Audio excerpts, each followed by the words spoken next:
Good afternoon. It gives me great pleasure to welcome this very eminent panel.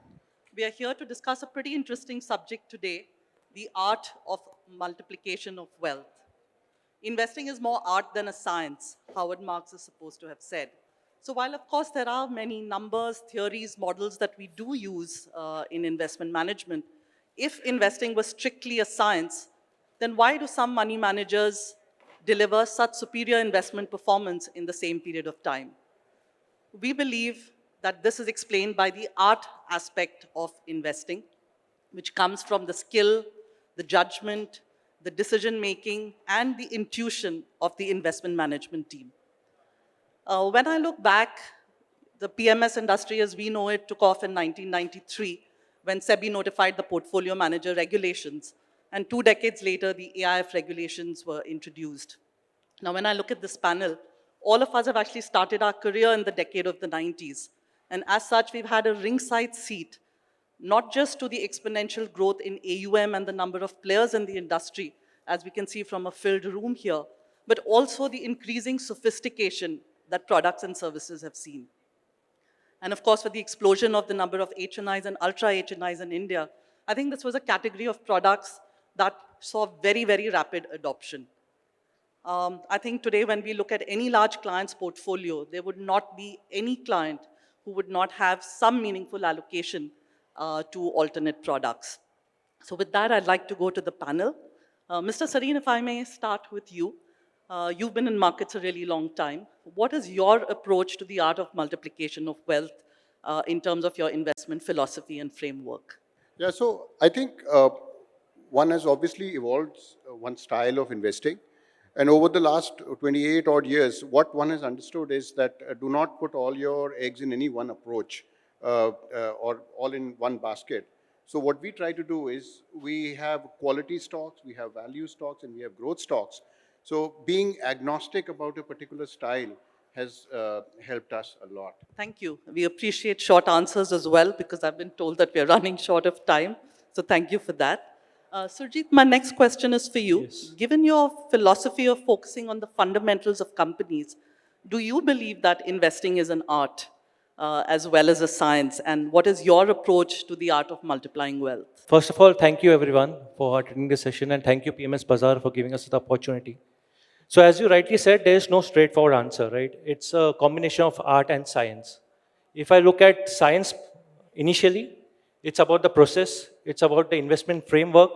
And just to give you an example, at PGIM, what we do is basically when we build a portfolio, it's a quality portfolio. And when we say quality, we define it with 3-4 parameters. Quickly, it's basically minimum revenue in terms of top line, ROCE of around last 10 years, cash flow consistency, and a market leader or ability to gain market share. So if you have this kind of a framework, we have seen that with a concentrated portfolio. So if you look at PGIM as a house, on PMS side, we have almost 20 stocks as the average number of holdings in our portfolio.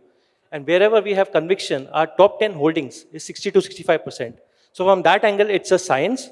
But as you rightly said, I mean, with the experience, with the research team, and with the investment framework, it also becomes an art of which stock to look at, which sector to look at, and how much allocation you need to do to that particular stock or sector. Fantastic. That makes a lot of sense.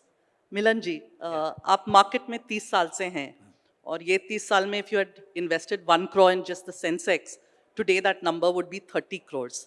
तो ये 30 साल के journey में आपका क्या approach रहा है client का वेल्थ मल्टीप्लाई करने के लिए? मुझे जो सबसे बड़ा दिक्कत जो लग रहा है हर एक इन्वेस्टर्स के लिए या इन्वेस्टमेंट के लिए, वो ये है कि नॉर्मली जब कोई भी बंदा, मान लो कि मैंने कोई पीएमएस को पैसा दिया कि भाई आप क्रिएट करो रिटर्न, और उसने अच्छा पैसा बनाया, 1 साल के बाद 2 साल के बाद मैंने और पैसा दिया, उसने अच्छा पैसा बनाया, 3, 4, 5 साल के बाद मैं ये मानने लगता हूँ कि ये बंदा भगवान है और हम उसको पैसा देते हैं और कॉन्स्टेंटली वो ग्रो कर रहा है। पर सबको पता है, इवन वो बंदे को भी पता है कि मैं भगवान नहीं हूँ, और कोई सिचुएशन ऐसी आती है तब जब वो रिटर्न परफॉर्म नहीं कर पाता है, क्योंकि हर एक चीज़ हमेशा चलती नहीं है और हर एक चीज़ हमेशा फेल नहीं होती है। तो वो सिनारियो में होता ये है कि फिर जब कोई इन्वेस्टर बहुत बड़ा पैसा लेके आता है पीएमएस होल्डर के पास या कोई भी फंड मैनेजर के पास, और तभी उनका परफॉर्मेंस नहीं होता है। और फिर उनको लगता है कि ये मेरे काम का नहीं है। आगे बहुत बार बहुत पैसा कमाया, पर क्योंकि मैं 5 रुपया लेके आया, 25 रुपया लेके आया, 300 रुपया लेके आया, फिर मैं सब चीज़ बेच के यहाँ पैसा लेके आया और मार्केट उसी का वेट कर रहा है कि, और तभी वो अपना कलर दिखाता है। तो वो सिचुएशन में पैसा नहीं मिलता है। तो मेरा ये फील है कि हर एक इन्वेस्टर को ये चीज़ केयर रखना चाहिए कि आप कहीं पे भी इन्वेस्टमेंट करो, एक अमाउंट तय करो, उससे ज़्यादा पैसा हम इन्वेस्ट नहीं करेंगे, नो मैटर ऑफ कोई भी रिटर्न क्यों ना हो। तो मेरा ये ओपिनियन है। Thank you, Milanji. Anil, my next question is for you. Your stated house philosophy is invest in what you know, with a great degree of focus on risk management. So what has been your approach to the art of multiplying your investors' wealth? So thank you, and congratulations to PMS Bazaar for, I think, a very well-organized event. What I'm going to tell you is slightly counterintuitive. Saying you're talking about multiplication, and actually, my view is that of managing risk. Right? So our philosophy is about how do we deliver a risk-adjusted return to our clients, right? And why is it important, and why is risk management important? We have a very detailed risk process out there. Before we invest, we do forensic, and after as well, we track it and stuff. Risk management helps you ensure that you don't lose money, right? Because at times you have your winners, but you also have your losers, which take money out from you. So I think that's the first point of saying that yes, even while you are multiplying your money, you need to manage your risk well. And of course, the second part of it is actually about growth, right? So and our style is that we look for growth at a value, right?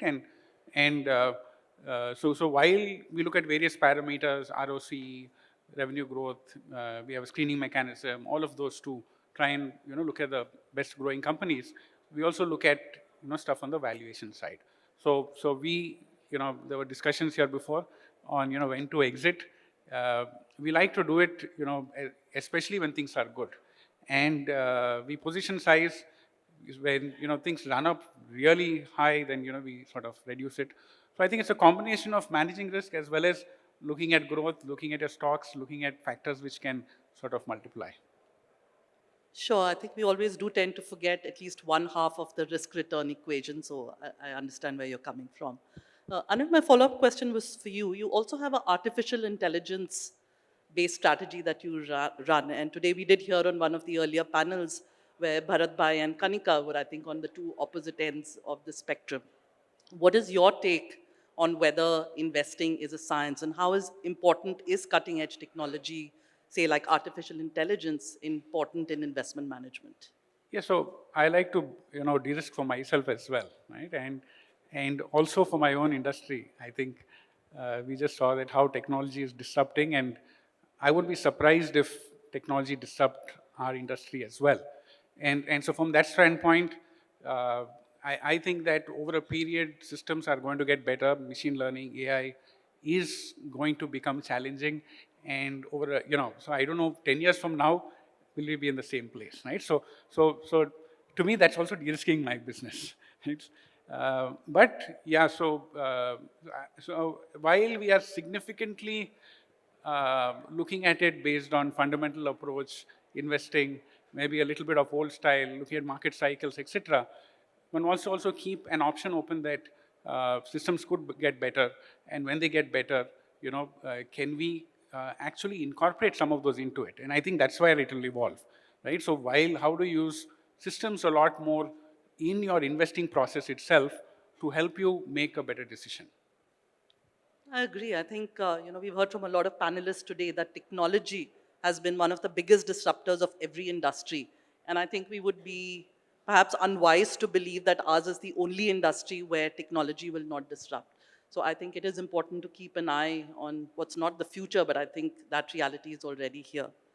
Surjitt, my next question was for you. I want to ask you, what are your top picks in terms of themes and sectors at this point of time? Is consumer discretionary, for example, one of the big picks that you are betting on? Yeah, to answer your second question first, right? Just to give you some numbers. Today, if you look at discretionary spend, as a percentage of overall consumption, it's going up. And we have already touched a threshold of around $2,000 a mark, right? So if you look at retail or autos, for example, these all industries are doing well. People, just to quote one example, today in autos also, if you look at the top-end variants of SUVs, which are high-end vehicles, 20 lakh, 25 lakh plus, the incremental demand is coming for that sector, right? So the discretionary spend, given that we already have a good amount of aspirations and the rising income levels, I think the discretionary spend is here to stay. Today, if you go to anywhere in Mumbai, in any of the malls, you will be shocked to see the kind of consumption happening, the kind of people coming into the malls, right?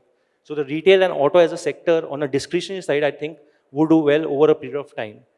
Secondly, if you look at other sectors where we are quite bullish from a house perspective, one is industrials, is a very broad sector, but broadly, if you look at the whole funda of manufacturing, so if you look at last 1 year, government is very keen on PLI schemes, specifically on the manufacturing side. So in last 1 year, there have been almost 14 instances where the schemes have been launched, and the overall amount is almost 30 billion plus. So I believe compared to a service sector, which used to be at the forefront of Indian economy, maybe next 5 to 10 years will belong to manufacturing.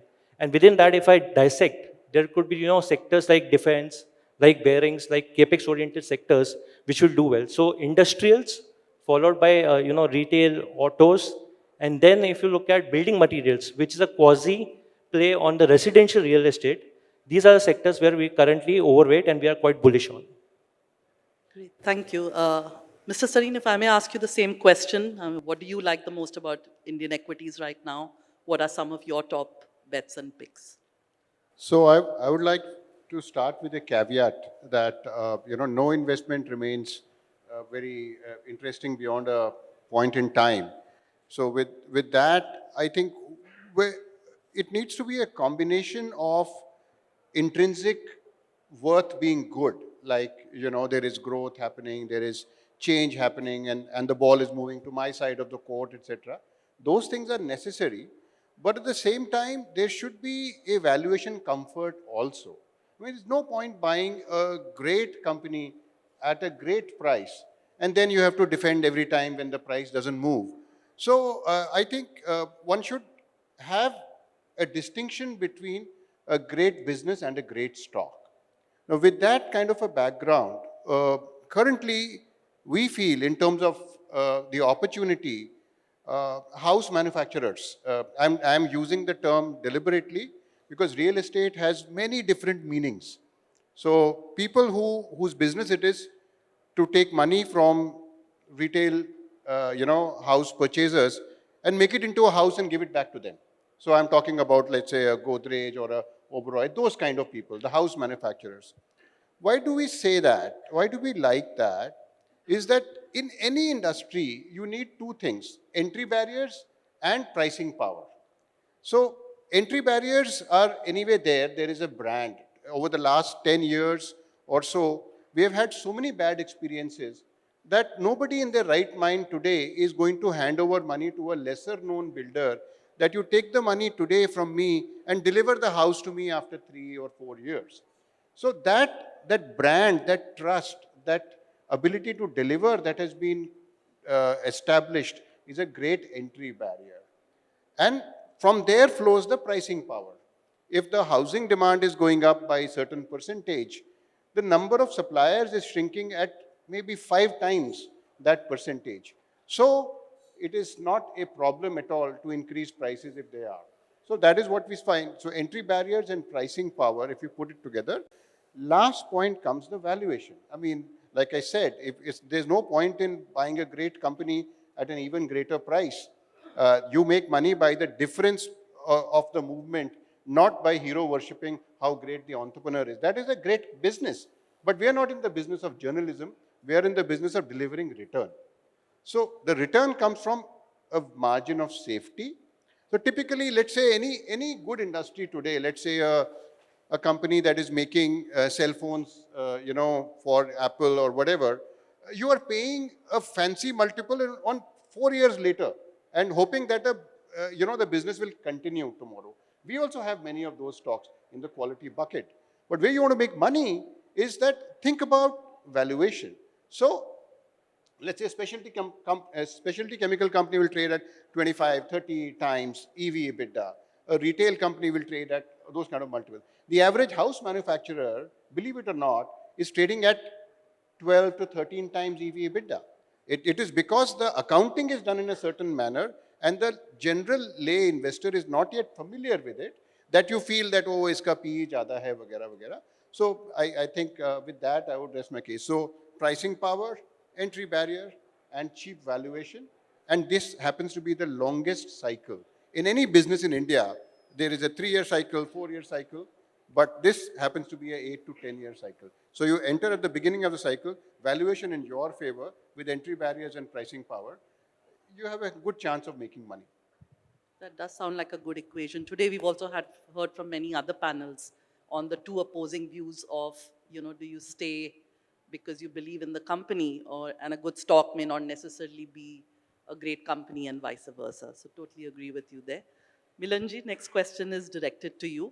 आपने ये इतने सालों में जो आप track कर रहे हैं, what are some of the new age risks जो अभी recently आपको लग रहा है आ रहा है, और क्लाइंट्स के लिए आप ये रिस्क कैसे मैनेज कर रहे हैं? अभी हम ये एक एक्सपीरियंस कर रहे हैं कि कोई भी बंदा अगर सेल्स में जाता है स्पेशली पीएमएस के लिए, तो रिटर्न की जब बात करता है तब कस्टमर पहले ये कहता है कि अगर मैं कोई ऑप्शंस वाले को पैसा देता हूँ तो बहुत बढ़िया रिटर्न वो प्रोवाइड करके देता है, आप जो बता रहे हो इसके सामने कुछ भी नहीं है।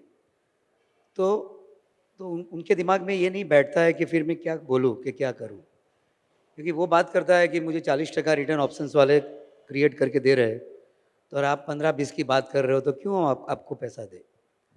पर यहाँ पे मुझे एक पॉइंट मुझे लगता है कि मुझे कहना चाहिए, क्योंकि ऑप्शंस में कई बार होता क्या है कि बहुत से फंड मैनेजर जो शेयर करते हैं ना डेटा, वो उसका पास्ट परफॉर्मेंस शेयर करते हैं कि लास्ट 10 ईयर्स में उससे ज़्यादा ड्रॉडाउन नहीं देखा है और रिटर्न बहुत अच्छा देखा है। पर मेरा ये ओपिनियन है कि डेरिवेटिव्स में कभी हम ड्रॉडाउन से बात नहीं कर सकते, आपको प्रोबेबल लॉस गिनना पड़ेगा, क्योंकि कोई इवेंट ऐसी आ गई रनिंग मार्केट में और कोई बंदा ऑप्शन बेच के बैठा है और कोई ऐसी इवेंट आ गई, मान लो कि इन बिटवीन हम बैठे और मोदी जी हमारे बीच नहीं रहे, तो वो सिनारियो में क्या प्राइस होगा आप मान सकते हो सकता है 2 दिन तक मार्केट ही नहीं खुले। तो वो टाइम में अगर किसी ने अगर ऑप्शन बेचा है तो उसका क्या होगा आप बहुत अच्छे से समझ सकते हो। तो मेरा ये ओपिनियन है कि उस टाइम प्रोबेबल लॉस गिनना पड़ेगा, और प्रोबेबल लॉस गिनने का एक ही रास्ता है कि वो स्क्रिप्ट का मार्जिन आप काउंट करो। तो जब कोई भी बंदा वो काउंट करेगा ना, तो मैं श्योर हूँ कि हार्डली कोई पोर्टफोलियो 30% से ज़्यादा बच पाएगा। किसी ने अगर 1 करोड़ कोई ऑप्शन ट्रेडर को दिया है तो 70 लाख मिनिमम लॉस आएगा। तो मेरा ये एक्सपीरियंस रहा है कि अगर कोई भी फंड मैनेजर अगर 15% रिटर्न जनरेट कर सकता है तो वो आपका 30% पैसा ले जा सकता है। तो आज कोई बंदा 40% जनरेट कर रहा है तो मान के चलिए कि वो आपका 80% पैसा ले जाएगा। तो कहीं पे भी अगर आप सेल्स पे हो और रुके हो और आप बोल रहे हो कि मैं 15-20% रिटर्न दे रहा हूँ, तो आप क्लाइंट को कन्विंस कीजिए कि आपका 35-40% से ज़्यादा ड्रॉडाउन नहीं आएगा। पर कोई आपको 35% क्रिएट कर रहा है तो वो आपका 70 ले जाएगा, और वो गारंटी है कि ले जाएगा। भले अभी 5-10 साल 20 साल में ऐसी कोई बड़ी इवेंट स्पेशली इंट्राडे मार्केट में आई नहीं है, पर कोई गारंटी नहीं है कि वो आएगी नहीं। तो ये बहुत ज़रूरी है। हमने कोविड के टाइम देखा है कि बहुत सा पोर्टफोलियो हमारा नीचे गया है और उसके बाद हम कवर कर पा रहे हैं। तो ये एक जब भी सेल्स में किसी को भी ये प्रॉब्लम आता है तो मुझे ये दिखता है कि आप ऐसे आंसर कर रहे हो, क्योंकि एक तो ये मार्केट भी बहुत बड़ा है, इक्विटी क्रिएशन एक बहुत बड़ा मार्केट है। इसके सामने अगर ऑप्शंस का अगर मार्केट देखो तो बहुत छोटा है। तो ये भी एक पॉइंट है कि आज बहुत बड़ी मार्केट को मैनेज करना और 40-50 हज़ार करोड़ के मार्केट को मैनेज करना, वहाँ पे भी ये दिक्कत है। पर मैंने ये रिस्क एक्सपीरियंस किया है। तो मिलन जी, आप भी रिस्क रिटर्न इक्वेशन की बात कर रहे हैं यहाँ पे, बिल्कुल ठीक।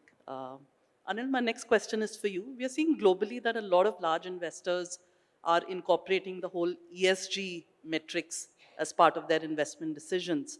And this is catching on in India in quite a significant way as well with some of the larger clients.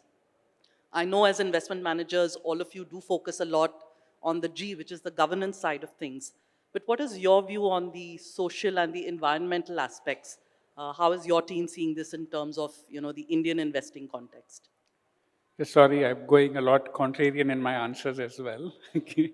uh, See, actually, I believe that themes like these, some of it you need to see, is it mature enough, right? And from that standpoint, uh, I don't want to put clients' money at risk by, say, searching for a company which is, say, purely in the environmental space and, is it doing a better job? Uh, I think some strategies which are unlisted and private equity may sort of, look at such opportunities and they may do a good job of them as well. But I don't think our market has the depth to look at companies purely on that particular criteria, right? However, that said and done, and let me give an example as well. Say the solar space, right? I think it grew fantastically well, but I don't think too many companies made money on it, right? And there were a lot of defaults and companies that went bust, whoever set up large solar plants, right? So that is what I was trying to say there. But if I look at it from a philosophy, okay, a company in India which is sort of a good quality, well run, the Tata Group, right? ESG will be very high automatically as part of their business itself, right? And so I think that when you look for quality in a business, you look at governance, I think those type of companies also are reasonably good on their ESG framework. Right now, we don't do much, but I think over a period of time, as things mature a little more, I think then definitely, one will want to add some of these criteria to it, because we have ranking criteria of companies with almost 26 parameters, right? So definitely, I think, over a period, we should look to see how to bring ESG parameters as well in. Sure. So from what I hear, we are still a ways off in India from being able to create a proper framework to evaluate, ESG investing. Sure. Surjitt, my next question is to you. In the context of the global headwinds that we are seeing from, negative macros coming through, India is being seen as a relatively safe harbor.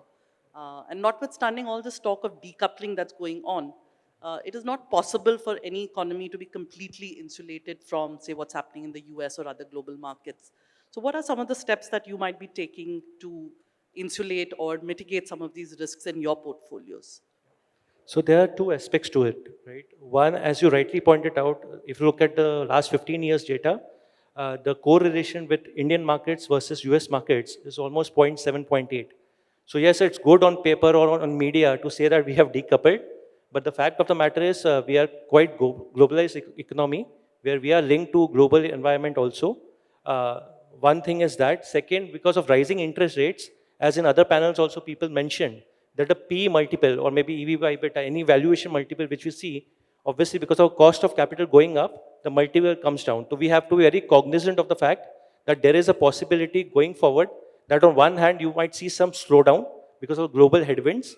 At the same time, the PE multiples today, as we speak, are not that reasonable. So there could be a scenario where you might see some correction in the PE multiples also. Now, from a portfolio perspective, given there are headwinds and given that Indian economy is doing well, again, just to give an example, if you look at today our nominal GDP growth, right? I mean, it could be 6-7% real GDP growth and around 6% inflation, give and take 50 basis points here and there. So if the nominal GDP growth is 13%, and in the last session, Saurabh did mention that, big is getting bigger. So what's happening is organized segment actually is getting bigger. That's why your Titans of the world, your Asian Paints of the world, even at these scale are growing at 12-13%, right? So given a 13% nominal GDP growth and these companies doing a better job in terms of managing their businesses, they might grow at a faster clip.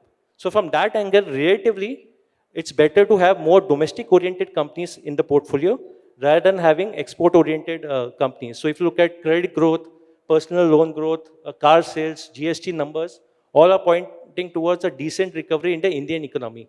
So broadly, 80-90% of our portfolio is more to do with domestic-oriented companies, and export-oriented companies will be at best 8-10% of our portfolio at this point of time. Great, thank you. So India is actually being called an island of hope in a sea of despair. And we've also heard a lot of global players saying that this is not just India's decade, this is India's century. मिलन जी, आपके हिसाब से जो average Indian investor है, उन्होंने ये तेजी में पैसा बनाया है कि नहीं?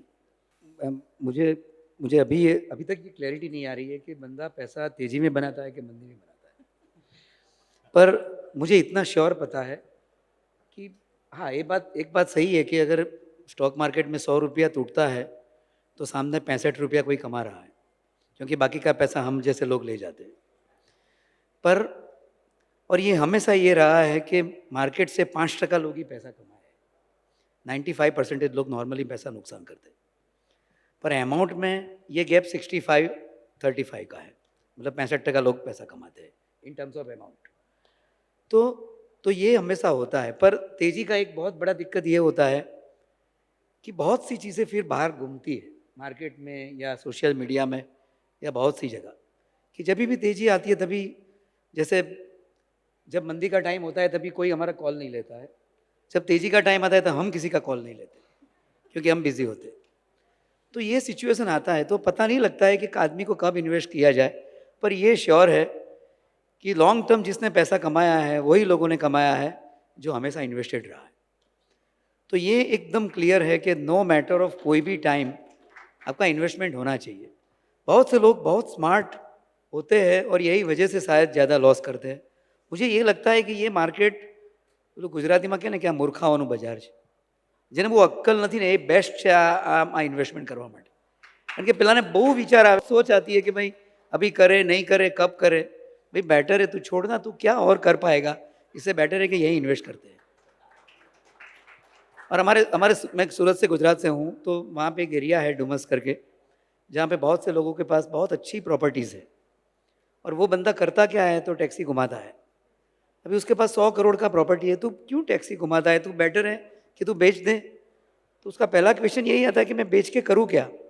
अरे तो बेच के आराम कर, मजा कर, तो कि अभी मैं क्या कर रहा हूँ, यही तो कर रहा हूँ। अगर वो बेचारा बेच देता ना, क्योंकि आप देखो मेरा ये एक्सपीरियंस रहा है कि उसके पास 100 रुपये की प्रॉपर्टी आज इसलिए है क्योंकि मान लो कि उसने तो 2 रुपये में लिया हुआ था, वो 100 पे इसलिए रुका है कि उसने बनिए की तरह सोचा नहीं है कि इतना ब्याज मिलता है तो बेच देते हैं, क्योंकि उसको तो 2 रुपये का माल 4 रुपये में बेच देना चाहिए। वो 100 रुपये में इसलिए रोका है कि वो बेच के करेगा क्या। तो जो लोगों के पास आज अच्छा ही क्वांटिटी में शेयर्स है या पैसा है, वो वही लोगों के पास है जिसने ये सोचा नहीं है कि चलो इतना रिटर्न मिलते निकल जाते, वही के पास। और एक चीज़ समझ लो, आपके पास विप्रो होगा तो और के होगा ही, और विप्रो तभी नहीं बेचेगा जब आपने और के भी नहीं बेचा होगा। बाकी अगर प्रॉफिट बुक कर लिया होता तो आपके पास कभी, आपके पास एमआरएफ भी रहेगा, मनपसंद भी रहेगा, वो एकदम क्लियर है। पर हम करते क्या है कि एमआरएफ को निकाल देते हैं। मोस्टली लोग यही करते हैं, हमारे इन्वेस्टर्स 100 रुपये में चीज़ लेते हैं, 130 हुआ वो बेच देते हैं, और 100 रुपये का माल 80 में नहीं बेचते। 5 साल के बाद देखते हैं जो 80 में नहीं बेचा है उसका भाव 20 है, जो 140 में बेच दिया उसका 700 है, तो उसको कभी भी पैसा नहीं मिलता है। तो मैं हमेशा ये मोड में रहता हूँ कि आप पूरा पोर्टफोलियो रखिए ना बॉस, जब बेचना चाहो तो सभी चीज़ एक साथ बेचिए। और यही वजह से नॉर्मल बंदा पैसा नहीं कमा पाता, और इसलिए उनको कोई स्मार्ट लोगों को या जो बंदे को कुछ एक्सपीरियंस है, नॉलेज है, जिसने 20 साल 25 साल 40 साल से परफॉर्मेंस किया है, उसको पैसा देते हैं। तो मैं बहुत श्योर हूँ कि अगर आप खुद नहीं कर पा रहे हो तो बेटर है कि आप कोई एक्सपर्ट को दीजिए, अदरवाइज नहीं तो ये बहुत से लोगों ने ये मार्केट को बहुत अच्छे से बदनाम किया है, तो आगे भी यही होगा। तो बेटर है कि आप कोई अच्छे लोगों के पास जाइए या आप अपना अक्ल निकाल दीजिए, खाली इन्वेस्टमेंट कीजिए, कुछ नहीं कीजिए। 15 साल 20 साल 25 साल के बाद देखिए, देखो 20 चीज़ आपने ली है तो 5 गधी है 5 घोड़े हैं, अपने को पता नहीं है कि कौन सा घड़ा होता है, हम गलत चीज़ बेच देते हैं। तो बेटर है कुछ भी नहीं बेचिए, देखते हैं क्या होता है। आई थिंक आज आपको सबसे ज़्यादा क्लैप्स मिले हैं, सुबह से मैं कॉन्फ्रेंस में बैठी हूँ तो आपका 30 साल का एक्सपीरियंस साफ नज़र आ रहा है। In the interest of time, I think we will close this session here. Many thanks to all of you. That was an extremely interesting and well-conducted panel. I think when I look at all of you, I can very clearly see that you all have actually elevated investing from a science to an art. Thank you, everybody.